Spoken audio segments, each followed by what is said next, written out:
বাবা মা না থাকার সত্ত্বেও যে বাবার বাড়িতে এত আদর যত্ন ভালোবাসা পাবো সেটা বলে বোঝাতে পারবো না। বাবা মা নিয়ে অনেক দিন হলো, তবু বাবার বাড়িতে আদর যত্নের কোনো কমতি নেই আমার। যতবারই বাবার বাড়িতে যাই না কেন ততবার এরকম আদর যত্ন করে আমার জন্য অনেক রকমের পিঠা পায়েস বানানো হয়। এবারও তার ব্যতিক্রম হয়নি। এবার বাবার বাড়িতে গিয়ে অনেক অনেক বেশি মজা করলাম, কিন্তু মিস করলাম আমার ছোট্ট মামুনিটাকে। রাত থেকে যখন থেকে আমি কোচিংয়ে দিয়েছি তখন থেকে বাবার বাড়িতে আমি একাই যাচ্ছি, আর বিভিন্ন কাজে বিভিন্ন সময় আমাকে যেতেই হচ্ছে সেখানে। আর সেখানে গেলে ২-১ দিন যখনই থাকতেছি তখনই এরকম মজার মজার হইহুল্লোড় হচ্ছে, কিন্তু সবাই মিস করছিলাম আমার মাটাকে। ও অনেক বেশি মজা করতো, আর ও গ্রামে থাকতে অনেক বেশি পছন্দ করে, যার জন্য যতবারই যাই ওর জন্য মনটা আমার অনেক বেশি খারাপ হয়। আর মন খারাপ হলে কিছু করার নেই, পড়াশুনো করতে হবে, মানুষের মতো মানুষ হতে হবে, এটাই তো লক্ষ্য। আমার জীবনের যত কষ্ট, যত কিছুই স্যাক্রিফাইসই থাক না কেন, আমার সন্তানকে যদি আমি মনের মতো করে মানুষ করতে না পারি, সব কিছুই আমার বৃথা হয়ে যাবে। তাই তো সব কষ্ট বুকের মধ্যে চাপা দিয়ে রেখে মেয়েটাকে মানুষ করার জন্য একটা ভালো জায়গায় রেখেছি। আর এই দিকে এবার বাবার বাড়িতে এসে আমাদের সবাই বায়না ধরলো যে হাতের সেমাই খাবে। আর হাতের সেমাই কোন কোন এলাকায় কী নামে বলে সেটা অবশ্যই কমেন্টসে জানাবেন।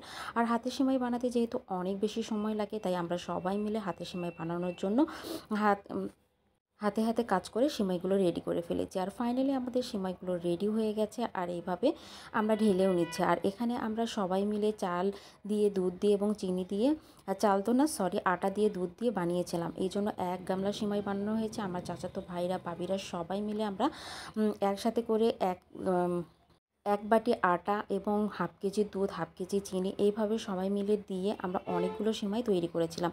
আর যেহেতু লোকজন বেশি সেহেতু অনেকগুলো সিমাই রান্না করা হয়ে গেছে। আর এইদিকে সবগুলো সিমাই রান্না করা শেষে আমরা এখন ভাগ করে নেব। আর এই কাজগুলো যেহেতু অনেকজন মিলে করতে হয়, আর এখন গ্রামে কি শহরে কি সবাই এখন আমরা সিঙ্গেল ফ্যামিলিতে থাকি, ২-১ জন করে থাকি পরিবারের মধ্যে। আর একার পক্ষে বানানোও সম্ভব হয় না, আর একার পক্ষে বানানো সম্ভব হয় না বিধায় আমরা এগুলো খাওয়া ভুলেই যাচ্ছি। এই ঐতিহ্যগুলো দিন দিন একদম বিলুপ্তই হয়ে যাচ্ছে। তাই সবাই মিলে এক জায়গায় করে বানালে দেখা যাচ্ছে কাজ হালকা হয়ে যায়, সবাই মিলে হাতে ধরে কাজ করতে পারে। আর যেহেতু সবাই এগুলো বানাতেও পারে না, ২-১ জন হয়তো বানাতে পারে, আর সবাই মিলে হাতে হাতে কাজ করে দিলে খুব দ্রুত হয়ে যায়। ফাইনালি আমাদের সিমাইগুলো বানানো হয়েও গেছে। আর এই যে আমরা এখন এক এক করে ভাগ করে নিচ্ছি। দেখেন কিভাবে ভাগ করা হচ্ছে, একটা মানে কি বলবো, গ্লাসের মানে সাহায্যে তুলে তুলে দেওয়া হচ্ছে। আর এই জিনিসটা আমার কাছে অনেক বেশি ভালো লেগেছিল, যেন কারোর ভাগে কোনো কমতি না থাকে সেইভাবে ভাগ করা হচ্ছে।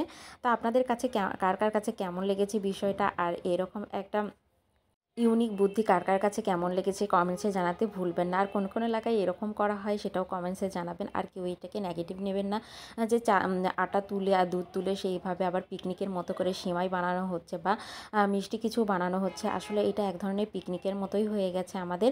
আর যেহেতু একদিন পরেই রোজা ছিল, সেহেতু সবাই চিন্তা করছিল এভাবে বানাই ফ্রিজে রাখলে ইফতার টাইমে খেতে পারবে, আর ইফতারি খাওয়ার জন্য এটা একটা অনেক সুন্দর ডেজার্ট হবে, সেই চিন্তা করেও আর কি সবাই মিলে বানানো হয়েছিল। তো সবার কাছে কেমন লেগেছে আমার আজকের ভিডিওটা অবশ্যই কমেন্টসে জানাবেন। আর আমরা এখানে সবাই খাচ্ছিলাম, এক একজন এক একভাবে খাচ্ছিল, আর এই ভাগ করেও নেওয়া হচ্ছিল এবং হাসাহাসিও হচ্ছিল। দেখেন সবাই চতুর্দিকে কিভাবে বসে আছে, ভাগ করা দেখছে এক এক করে। তো আজকের ভিডিওটা ভালো লাগলে সবাই লাইক কমেন্ট করবেন এবং শেয়ার করতে ভুলবেন না। আর আমি গুছিয়ে কথা বলতে পারি না অত সুন্দরভাবে, আমার যদি কোনো ভুল ত্রুটি হয় অবশ্যই ক্ষমাসুলভ দৃষ্টিতে দেখবেন, আর ভিডিও দেখে একটা লাইক দেবেন।